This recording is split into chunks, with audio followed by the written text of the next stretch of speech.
अस्सलामु अलैकुम नाजरीन, फैज़ आलम टीवी पर एक नई वीडियो में आपको खुशामदीद। एक मरतबा अब्बासी खलीफा मामून रशीद ने हज़रत अली इब्न मूसा रज़ा अलैहिस्सलाम से शिकायत की कि जब भी मैं तूस से दूर जाता हूँ तो दूसरे मकामात का पानी मेरी सेहत पर बुरा असर डालता है।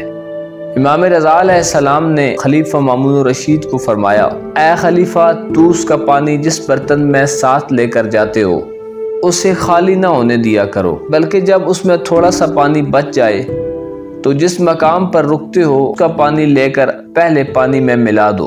इस तरह तूस के पानी के असरात आखिरी वक्त तक बाकी रहेंगे। नाजरीन, अगर किसी को नई जगह का पानी रास ना आ रहा हो तो जो पानी उसे रास हो वो किसी बर्तन में साथ रखे। जब वो पानी कम रह जाए तो इसमें चाहे वो 50 दूसरे मकामात का पानी भी मिक्स कर दे तो भी पहले पानी की तासीर बाकी रहेगी, बशर्ते के बर्तन को खाली ना होने दिया जाए।